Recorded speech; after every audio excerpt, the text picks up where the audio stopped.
설교 본문입니다. 창세기 22장 1절에서 12절까지.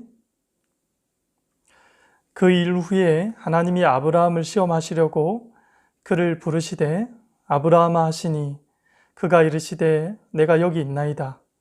여호와께서 이르시되 네 아들 내 사랑하는 독자 이삭을 데리고 모리아 땅으로 가서 내가 네게 일러준 한 산 거기서 그를 번제로 드리라.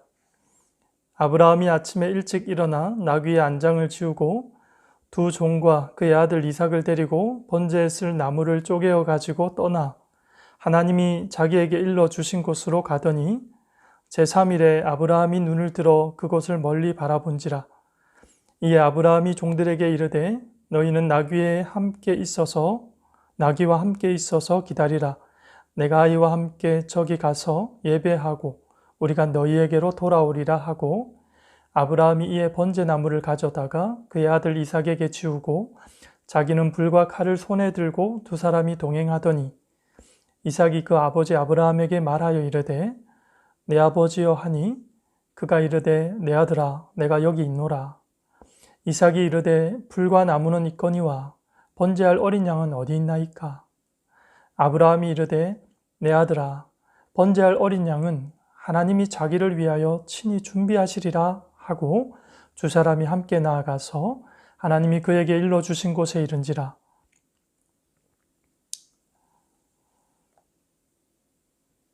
이에 아브라함이 그곳에 제단을 쌓고 나무를 버려 놓고 그의 아들 이삭을 결박하여 제단 나무 위에 놓고 손을 내밀어 칼을 잡고 그 아들을 잡으려 하니 여호와의 사자가 하늘에서부터 그를 불러 이르시되 아브라함아 아브라함아 하시는지라. 아브라함이 이르되 내가 여기 있나이다 하매 사자가 이르시되 그 아이에게 네 손을 대지 말라. 그에게 아무 일도 하지 말라. 네가 네 아들 네 독자까지도 내게 아끼지 아니하였으니 내가 이제야 네가 하나님을 경외하는 줄 아노라. 아멘. 본문 12절 하반절에 이제야 네가 하나님을 경외하는 줄 아노라 할 때 이 경외라는 단어 대신에 사랑이라는 단어를 넣어도 돼요. 이제야 네가 하나님을 사랑하는 줄 내가 아노라. 순종은 사랑의 표현이잖아요. 사랑하기 때문에 순종하는 것이죠. 이게 성경에서 말하는 표현인 거죠. 그래서 12절의 경외라는 단어는 이 사랑이라는 말과 동의어로 해석이 되는 겁니다. 그럼에도 이 경외라는 말의 사전적 의미를 보니까 공경하고 두려워함 이렇게 기록되어 있어요. 그래서 보통 하나님을 두려워한다라고 할 때 성경에서는 이것을 경외라는 단어로 표현하고 있어요. 근데 중요한 것은요, 무엇에 대한 두려움이냐 하는 거예요. 하나님 자녀라고 한다면은요, 적어도 이런 것에 대한 두려움이 아니에요. 지은 죄에 대한 받을 징계, 하나님의 심판 이런 것에 대한 두려움이 아니에요. 오히려 나의 미성숙함, 나의 이기주의적인 성향 이런 것 때문에 하나님과 멀어지면 어떻게 하지? 하나님이 나를 떠나버리면 어떻게 하지? 라는 이런 두려움이죠. 어릴 때 만약 엄마가 갑자기 세상을 떠나버리면 어떻게 할까? 죽어버리면 어떻게 하지? 삶이 힘들어서 집을 나가버리고 다시 엄마를 볼 수 없으면 남은 인생 나는 어떻게 살 수 있지? 그 어린 나이에 그렇게 불안해하고 두려워했던 그런 기억이 있습니다. 신앙생활도 마찬가지입니다. 우리가 이 일로 인해서 나의 이기심이나 나의 성숙하지 못한 죄된 모습 때문에 하나님이 나를 멀리하면 어떻게 하지? 하나님이 나를 떠나서 영영 다시 하나님을 보지 못하면 어떻게 하지? 성장이 필요한 모든 신자라면 이런 두려움이 있는 것은 당연한 것입니다. 그만큼 하나님 의존적인 삶을 산다는 것이고 그만큼 하나님을 사랑한다는 증거가 되는 것이죠. 모쪼록 이 설교를 듣고 보는 모든 분들이요, 하나님을 더 사랑할 것을 결심하게 될 것을 기대하는 마음으로 오늘 말씀을 준비했습니다. 창세기 22장, 아브라함이 지난 25년 신앙 인생에서 아브라함 기준에서 행위로는 하나님께 가장 큰 사랑을 표현했던 그 사건이 있는 22장이죠. 그래서 오늘 아브라함이 독자 이삭을 하나님께 바치는 이 사건을 통해서 하나님을 사랑하되 더 사랑하는 법에 대해서 우리가 좀 깊이 생각해 보기를 원합니다. 우리가 사랑을 하려면 먼저 사랑하는 대상을 알아야 합니다. 그런데 우리가 사랑하는 하나님은 어떤 하나님이세요? 살과 뼈가 없는 분이라고 말씀하세요. 그러니까 눈에 보이거나 만져지거나 직접적으로 우리 귀에 들리는 그런 분이 아니라는 거죠. 그런 하나님을 우리가 알기를 원하고 그런 하나님을 알고 있는데 더 깊이 알고 또 사랑하기를 원하는 사람들에게 그분의 사랑을 나타내 보여주는 통로가 하나 있어요. 그게 뭡니까? 성경입니다. 성경의 히브리어로 이 야다라는 단어가 자주 등장을 하는데요. 이 야다라는 단어는 알다라는 뜻입니다. 이 야다라는 단어의 의미를 보면은 지식으로 아는 그 알을 포함해서 체험으로도 안다라고 할 때 이 야다라는 단어를 사용합니다. 그리고 그 말씀대로 우리가 지식과 체험으로 하나님을 알게 될 때 그 관계가 어디까지 또 이어져 나갑니까? 사랑함의 단계까지 나아가게 되는 거죠. 우리가 드라마나 이 영화를 홍보하거나 선전할 때 이런 표현을 종종 쓰죠. 이 영화는 전혀 안 본 사람은 있지만 한 번만 본 사람은 아직까지 없습니다. 이런 홍보 표현 들어보셨죠? 그만큼 재미있다는 거죠. 한 번 보면 쏙 빨려 들어간다는 이야기죠. 그런 면에서 우리가 하나님을 지식으로 알고 체험으로 한 번만 경험하면 우리는 하나님을 사랑할 수밖에 없을 겁니다. 그만큼 우리에게 하나님은 좋은 분이시라는 거예요. 우리는 기독교를 또 이렇게 홍보하고 선전할 수 있는 거죠. 그러면 이런 질문이 또 이어지게 돼요. 어떤 질문이에요? 지식으로 아는 하나님을 우리가 설교나 성경 공부를 통해 배워서 알게 되었습니다. 자, 그러면 체험으로 하나님을 아는 것은 또 어떻게 우리가 알 수 있습니까? 라는 질문이에요. 지식으로 아는 하나님을 체험으로도 아는 방법이 있습니다. 한 가지가 있습니다. 그게 뭐예요? 순종입니다. 순종할 때는 우리가 이해가 되고 또 납득이 되어서 하는 것이 순종이 아니죠. 우리가 하나님을 체험으로 알게 되었고, 그래서 더 하나님을 알기를 원해서 순종하는 거잖아요. 그렇게 되는 순종인 거잖아요. 하나님을 조금 알고 나니까 하나님이 나에게 대해서 무엇을 계획하셨고 그 계획한 일을 위해서 하나님이 어떤 희생을 치르셨는지 우리가 살짝 맛을 보았지만 하나님을 사랑할 수밖에 없게 되었잖아요. 그러니까 하나님을 더 알기를 원하는데 이해되지 않는 것을 요구하고 때로는 나에게 말할 수 없는 손해가 되는 것들을 요구할 때 우리는 그 사랑하는 하나님을 알기 위해서 기꺼이 순종을 결단하는 거죠. 순종의 걸음을 걸어가는 거죠. 그러니까 하나님을 사랑하니까 더 알기 원해서 순종하는 거라면 뭐가 중요해요? 하나님이 보여주시고 또 하나님께서 자신을 계시하신 만큼 순종으로 반응하는 삶, 그것이 중요하다는 겁니다. 본문 속으로 한번 들어가 보겠습니다. 오늘 1절에 보니까 하나님이 아브라함을 시험하시려고 그를 불러요. 그리고 하나님께서 아브라함이 노년에 얻은 그 아들 이삭을 번제물로 바치라고 명령하시죠. 여러분, 번제는요, 제물을 완전히 불태워서 드리는 제사법이에요. 상식적이지 않고 합법적이지 않고 합리적이지 않아요. 그러면 아브라함 입장에서는 아니, 누구나 다 이렇게 반문할 수 있어요. 하나님이 약속해서 주신 아들이잖아요. 라고 반문할 수 있어요. 근데 성경에서 아브라함의 반문의 기록은 없고요. 아브라함은 하나님으로부터 떨어진 그 명령에 순종하기를 결정해요. 이해가 되어서 결정한 걸까요? 납득되어서 그렇게 한 걸까요? 그렇지 않아요. 심지어는요, 순종할 마음이 그 안에서 자원하는 마음이 생겨서 그렇게 결단한 것이 아니에요. 그런데 떨어진 말씀에 순종하기로 결정해서 다음날 아침 일찍 아들 이삭을 데리고 하나님께서 가라고 하신 그곳을 도착합니다. 그리고 그 자리에서 아들을 번제물로 바치려는 그 순간에 아브라함아, 아브라함아 2번 부르면서 하나님이 말리셨어요. 2번 불렀다는 것은 2배로 큰 목소리로 하나님이 급히 부르신 것이죠. 이처럼 하나님이 말리셨다는 이야기는 정말이지 아브라함이 이삭을 찌르려고 했다는 것이죠. 그래서 그 놀라운 순종의 자리에 아브라함이 서고 보았더니 하나님을 알게 되었어요. 어떤 하나님이요? 여호와 이레의 하나님. 하나님이 정한 곳에 하나님께서 모든 것을 준비하신다는 그 사실을 알게 된 것이죠. 우리는요, 이 사실을 이론적으로도 얼마든지 알 수가 있어요. 내가 다 준비해 놨으니 이해 안 되어도 순종해 봐. 그럼 어떤 결과가 너에게 주어지는지 순종해 봐. 이것을 우리는 이론적으로 충분히 배워 알 수 있어요. 그리고 아브라함도요, 이삭과 둘이 함께 모리아 산으로 올라가는 과정에서 이삭이 이것을 이론적으로도 배웠습니다. 6절 말씀을 보실까요?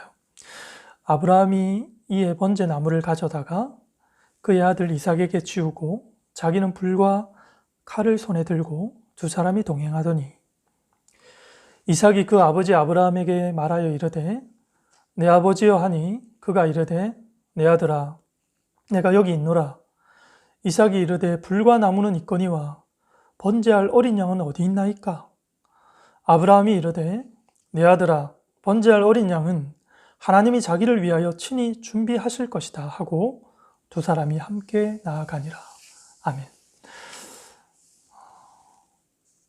이렇게 이론적으로 쭉 설명을 해주었어요.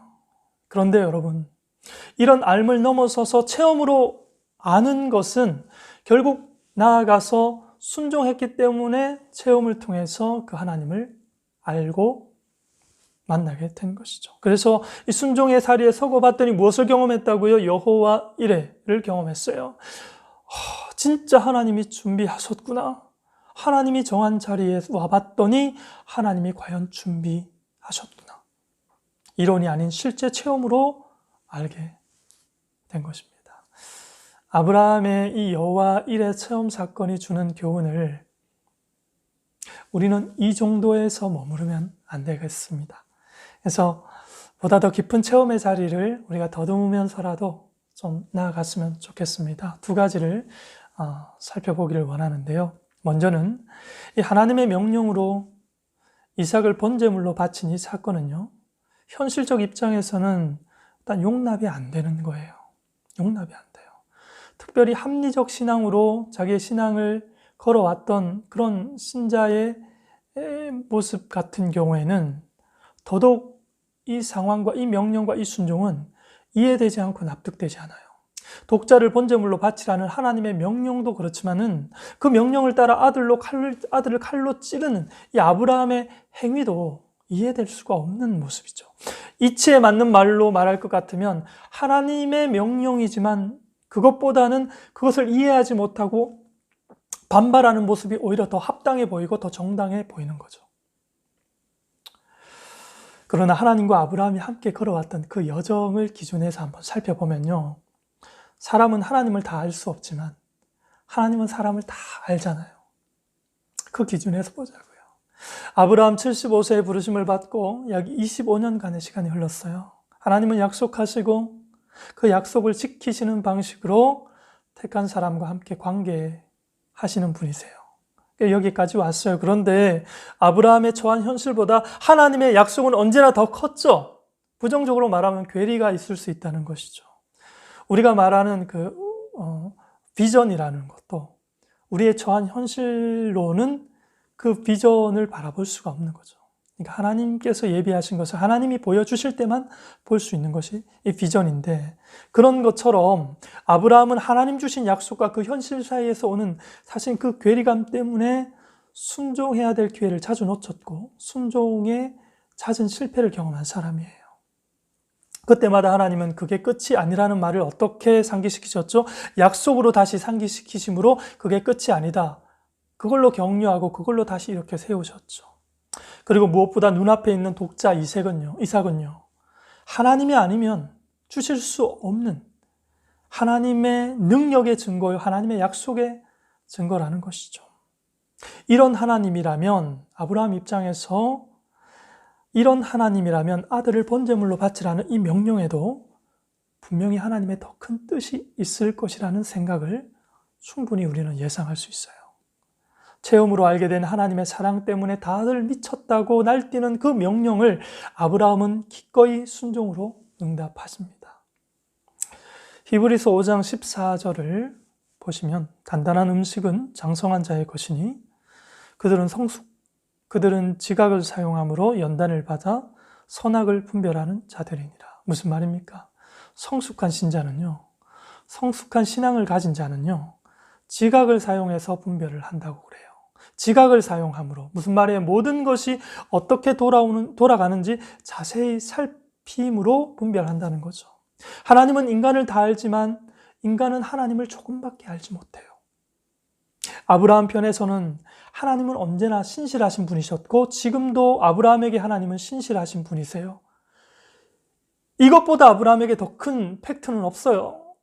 그래서 여전히 이해 안 되는 하나님의 명령이고, 보통 사람이라면 저 사람 미쳤네라고 말할 수밖에 없는 하나님의 어마어마한 이해할 수 없는 이 명령 앞에서 그 명령보다도 더 큰 팩트는 바로 하나님은 여전히 신실하시다라는 사실이에요. 그러니 아브라함이 하나님의 뜻에 이것까지 맡기고 순종하게 된 것입니다. 인간은 어떤 경우에도 자기 경험과 사고의 틀 안에서 하나님을 가두는 잘못을 하지 않도록 그 어떤 경우에도 늘 조심하고 또 조심해야 됩니다. 만약 그것만 우리가 분별할 수 있다면 우리는 반드시 승리하게 될 것입니다.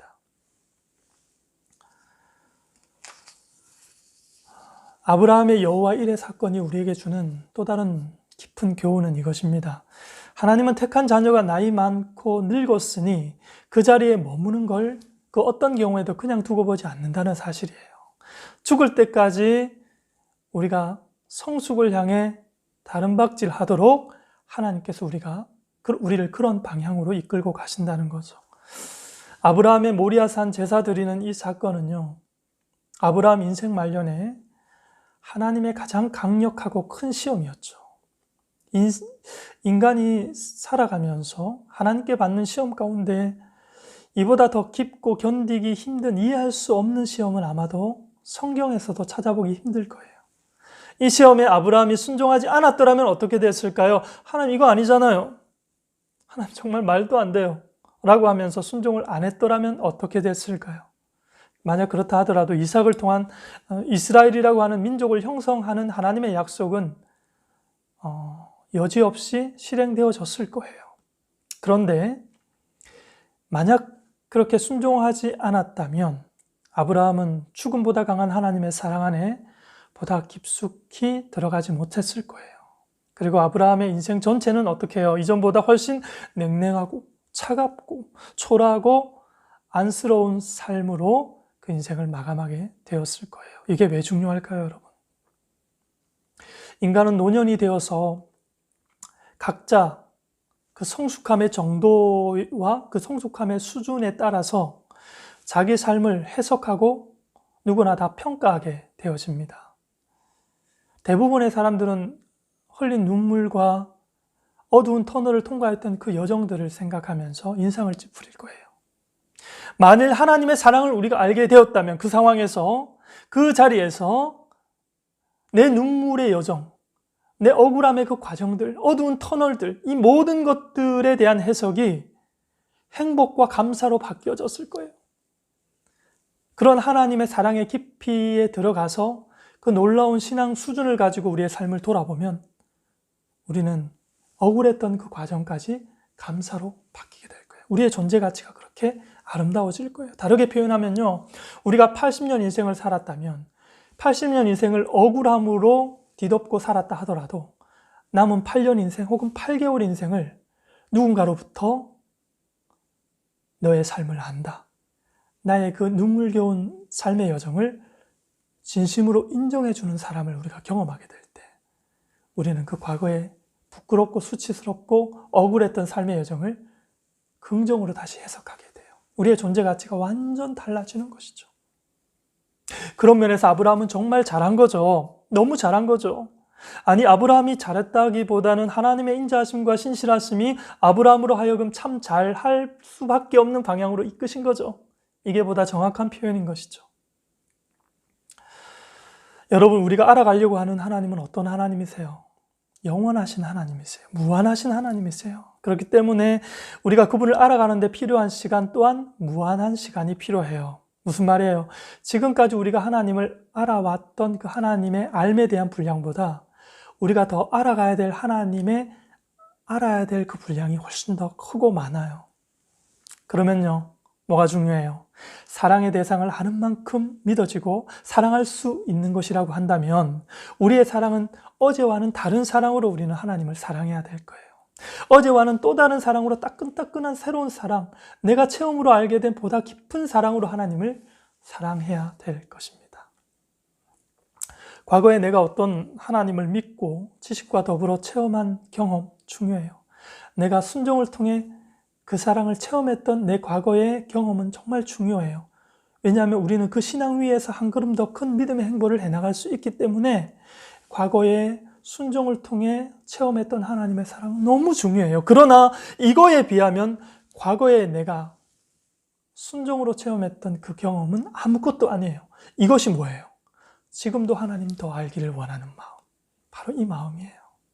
하나님을 향한 그 마음의 걸음이 만약에 가다가 멈추게 된다면 우리의 신앙 걸음은 멈추게 되고 우리의 인생 자체가 멈추게 되는 거예요. 그만큼 지금도 하나님 더 알기를 원하는 마음, 이 마음만 중요해요. 그리고 순종은 이미 하나님이 우리에게 나타내 보이신 사랑, 그분의 신실하심이 우리에게 순종하도록 우리를 이끌어가요. 그렇게 되는 거죠. 그 사랑이 영원하고 그 사랑은 영원해요. 그러니 우리는 때를 얻든지 못 얻든지 어떻게 해요? 그분의 약속에 사랑으로 반응하면서 우리는 오늘을 살아가야 해요. 그렇게 살고 있잖아요. 그렇죠? 그리고 오늘도 여러분 그렇게 살고 계시잖아요. 우리는 각자 만나도 흩어져도 우리는 이러한 삶을 서로 응원하고 격려하셔야 합니다. 그렇게 해서 세워져 가는 것이 교회이고요. 찬송가 315장, 우리가 너무 잘 아는 찬송이에요. 내 주 되신 주를 참 사랑하고 라는 찬송인데요. 그 찬송에서 제일 많이 반복되는 표현, 제일 많이 반복되는 말이 있어요. 그게 뭐예요? 이전보다 더욱 사랑합니다. 이런 표현이에요. 이전보다 더욱 사랑합니다. 우리가 사랑한다는 이 표현은요, 우리 과거에도 진심이었고 지금도 진심이에요. 여러분, 우리 과거를 돌아보면 그때 우리가 하나님을 사랑한다고 행했던 그 일들을 보면 참 이렇게 어설프고 참 저것도 사랑이라고 할 수 있을까라고 하는 그런 모습이 있어요. 그러나 중요한 건 그때도 진심이었고 지금도 진심이에요. 그러나 어제보다 오늘도 알게 되어진 그 하나님을 어제보다 더 깊이 사랑합니다라는 이 고백의 의미가 담겨져 있는 표현이 바로 이 표현이에요. 이전보다 더욱 사랑합니다.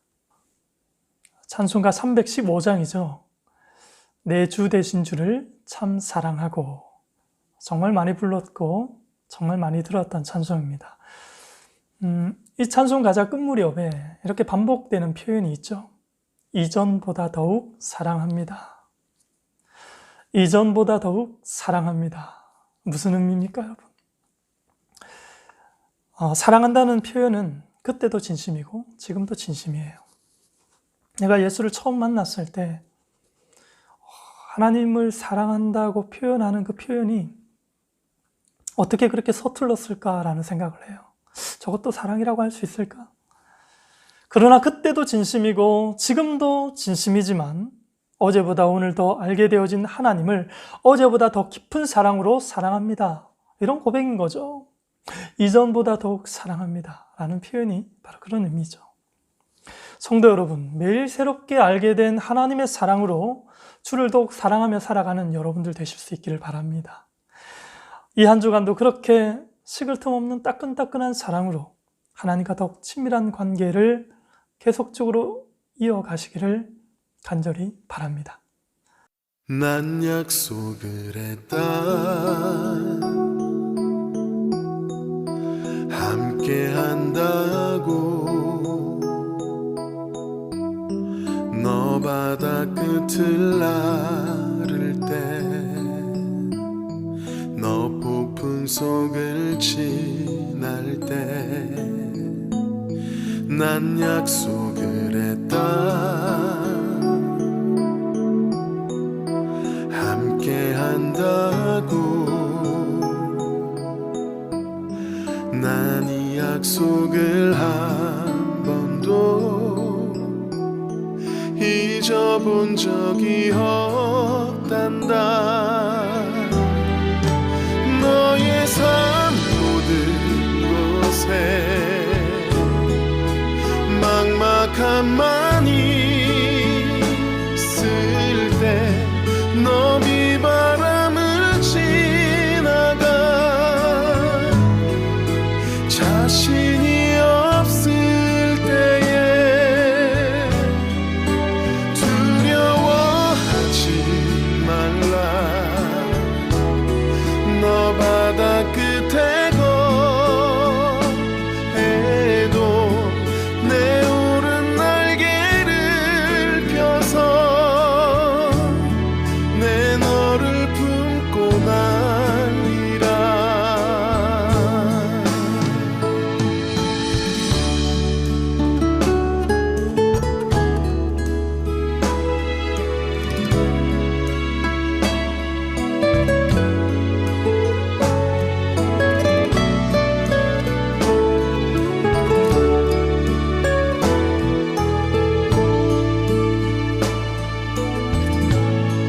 난 약속을 했다. 함께 한다고. 너 바다 끝을 나를 때 너 폭풍 속을 지날 때 난 약속을 했다. 함께 한다고.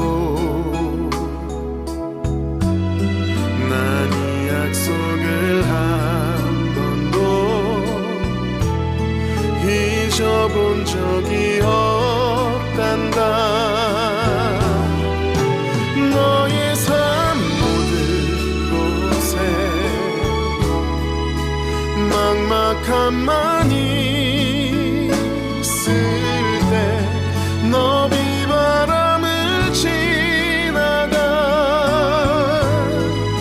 자신이 없을 때에 두려워하지 말라. 너 바다 끝에 거해도 내 오른 날개를 펴서 내 너를 품고 날리라. 너의 삶 모든 곳에 막막함만이 있을